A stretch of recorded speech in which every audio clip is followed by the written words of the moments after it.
Assalamualaikum warahmatullahi wabarakatuh. Halo semuanya, perkenalkan nama saya Renanda Arsa Dwi Putri dari kelas 12 MIPA 3 SMA Negeri 1 Batu Jajar. Pada kesempatan kali ini, saya akan menjelaskan tentang materi sejarah yang berjudul Demokrasi Terpimpin.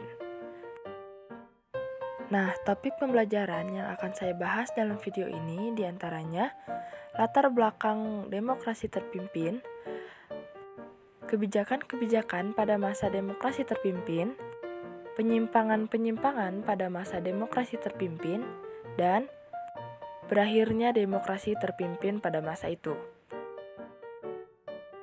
Sebelumnya saya akan menjelaskan apa itu demokrasi terpimpin.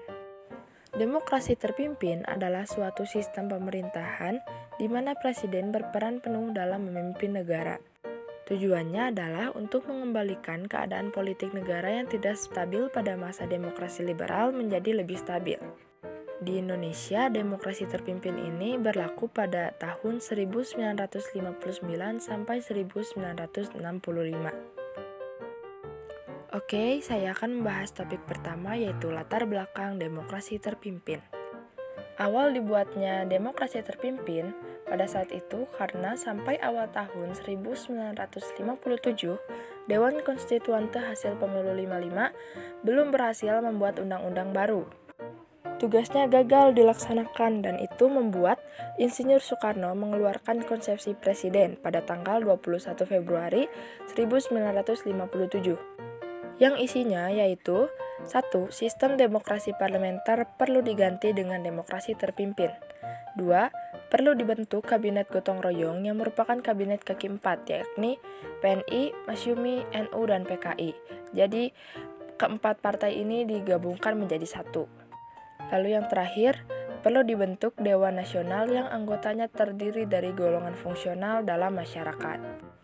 Ternyata niatan itu gagal dilaksanakan karena keadaan semakin memburuk ketika Dewan Konstituante reses atau istirahat. Hal ini membuat Suwiryo, Ketua Umum PNI, mengusulkan kepada Presiden Soekarno untuk mengeluarkan dekrit. Akhirnya Soekarno benar-benar mengeluarkan dekrit presiden pada tanggal 5 Juli 1959. Dan ini pun sebagai pertanda dimulainya demokrasi terpimpin.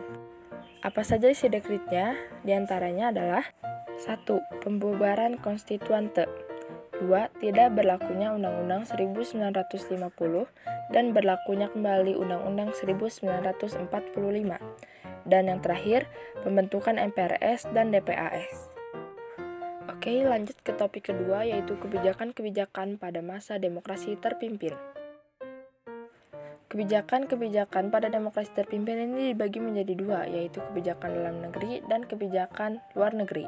Yang pertama adalah kebijakan dalam negeri. Apa saja sih kebijakan dalam negeri? Yang pertama, pada tanggal 9 Juli 1959, dibubarkanlah Kabinet Juanda dan dibentuklah Kabinet Kerja dengan Soekarno sebagai Perdana Menterinya. Soekarno sebagai Presiden, Soekarno juga sebagai Perdana Menteri. Yang kedua, September 1959, pidato Soekarno tanggal 17 Agustus 1959 yang berjudul Penemuan Kembali Revolusi Kita ditetapkan sebagai GBHN oleh DPA. GBHN tersebut kemudian diberi nama Manipol Usdek. Manipol yaitu Manifesto Politik RI dan Usdek adalah Undang-Undang 1945, Sosialisme Indonesia, Demokrasi Terpimpin, Ekonomi Terpimpin, dan Kepribadian Indonesia. Yang ketiga, 24 Juni 1960, DPR hasil pemilu juga dibubarkan oleh Soekarno dan dibentuklah DPR GR atau DPR Gotong Royong. Dan anggota DPR GR itu semua ditunjuk oleh Bapak Presiden Soekarno. Yang keempat, pada bulan Agustus dan September 1960, Soekarno membubarkan Partai Sosialis Indonesia atau PSI dan Partai Masyumi karena dianggap telah terlibat pemberontakan PRRI Permesta. Dan orang-orang mereka itu tidak sepakat dengan demokrasi terpimpin. Lalu kemudian yang kelima, pembubaran Liga Demokrasi atau Badan Penentang Pembentukan DPR GR. Yang keenam, pada tahun 1962, Bapak Soekarno menyatukan organisasi Angkatan Perang dan Kepolisian Negara menjadi organisasi ABRI atau Angkatan Bersenjata Republik Indonesia. Jadi, Angkatan Udara, Angkatan Darat, Angkatan Laut, dan Kepolisian itu menjadikan satu oleh Soekarno menjadi ABRI. Lalu yang ketujuh, penyelenggaraan politik mercusuar. Politik mercusuar itu apa? Politik itu ingin membangun bangunan-bangunan megah agar Indonesia itu terlihat oleh orang-orang. Nah, diantaranya adalah Kompleks Olahraga Senayan, Monas atau Monumen Nasional, Jembatan Semanggi, dan Jembatan Ampera, serta pengadaan mobil nasional kenegaraan. Yang kedelapan, pelaksanaan kebijakan ekonomi, diantaranya pembentukan Dapernas atau Dewan Perencanaan Nasional, melakukan devaluasi mata uang rupiah, mengeluarkan peraturan di bidang ekspor-impor pada peraturan 26 Mei. Jadi kita tuh ingin agar tidak terlalu banyak membeli barang dari luar negeri. Lalu selanjutnya mengeluarkan deklarasi ekonomi atau DEKON dan membentuk Badan Musyawarah Pengusaha Swasta Nasional atau BAMUNAS. Yang kesembilan, ada pembentukan Front Nasional. Front Nasional merupakan lembaga ekstra parlementer yang dibentuk dengan tujuan menyelesaikan revolusi nasional Indonesia, melaksanakan pembangunan semesta nasional, dan mengembalikan Irian Barat ke wilayah RI. Selain kebijakan-kebijakan tersebut, ada pula kebijakan yang tidak memperbolehkan kita untuk mengenal budaya Barat, seperti musik Amerika dan kebudayaan-kebudayaan lainnya.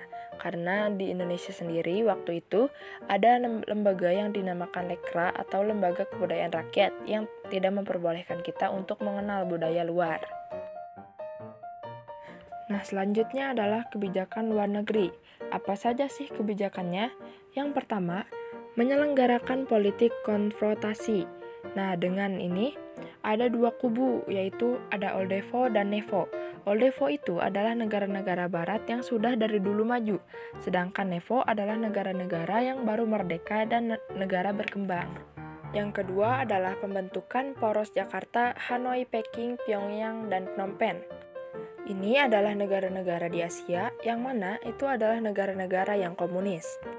Yang ketiga, konfrontasi dengan Malaysia atau bermusuhan dengan Malaysia.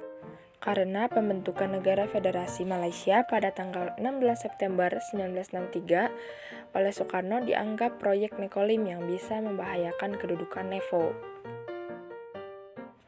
Yang keempat, pada tanggal 3 Mei 1964 di Jakarta, Soekarno mengumumkan Dwi Kora atau Dwi Komando Rakyat. Ini adalah kelanjutan dari Indonesia bermusuhan dengan Malaysia. Isinya adalah yang pertama, perhebat ketahanan revolusi Indonesia. Yang kedua, bantu perjuangan revolusioner rakyat Malaya, Singapura, Sabah, Sarawak dalam menggagalkan negara boneka Malaysia.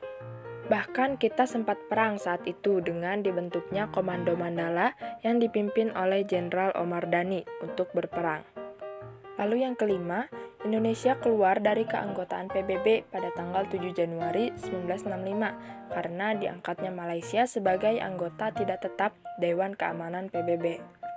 Dan yang keenam, penyelenggaraan Ganevo atau Games of Nevo. Kita bikin pesta olahraga untuk menandingi Olimpiade karena sebelumnya pada 1962 Indonesia sudah berhasil melakukan Asian Games. Lalu pada saat itu kita menolak kedatangan orang-orang Israel dan orang-orang Taiwan. Lalu kita dianggap mencampurkan politik dalam olahraga. Indonesia akhirnya dikeluarkan dari Olimpiade. Nah, karena itu Indonesia membuat Olimpiade sendiri yang bernama Ganevo. Penyimpangan-penyimpangan pada masa demokrasi terpimpin. Apa saja sih penyimpangan-penyimpangan pada masa demokrasi terpimpin saat itu? Yang pertama, Soekarno mengumumkan ajaran Nasakom, nasionalis agama dan komunis. Itu dianggap mengganti dasar negara kita yang asalnya Pancasila menjadi Nasakom, sehingga disebut penyimpangan pada masa itu. Kemudian yang kedua, penetapan MPRS tentang jabatan Presiden Soekarno sebagai Presiden seumur hidup. Saat itu MPRS menetapkan Soekarno untuk menjadi Presiden seumur hidup. Namun di sisi lain, masa sih negara demokrasi namun presidennya menjabat seumur hidup? Nah, lalu yang ketiga, pembubaran DPR hasil pemilu ke-1 tahun 1955 dan membentuk DPR baru oleh Soekarno. Ini termasuk penyimpangan karena sebenarnya Soekarno tidak boleh membubarkan DPR hasil pemilu dan membuat TPR, dan tidak sesuai dengan asas-asas demokrasi.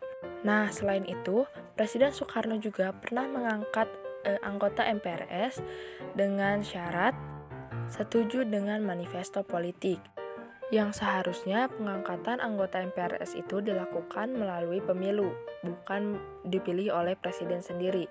Presiden Soekarno juga pernah membentuk DPAS atau Dewan Pertimbangan Agung Sementara yang diketuai oleh Soekarno sendiri. Yang terakhir adalah berakhirnya masa demokrasi terpimpin. Berakhirnya demokrasi terpimpin pada saat itu karena yang pertama, munculnya Supersemar atau Surat Perintah 11 Maret, Soeharto ditugaskan untuk mengembalikan stabilitas politik Indonesia. Jadi, karena pada masa itu sempat terjadi peristiwa G30 SPKI, nah dampak dari peristiwa itu panjang.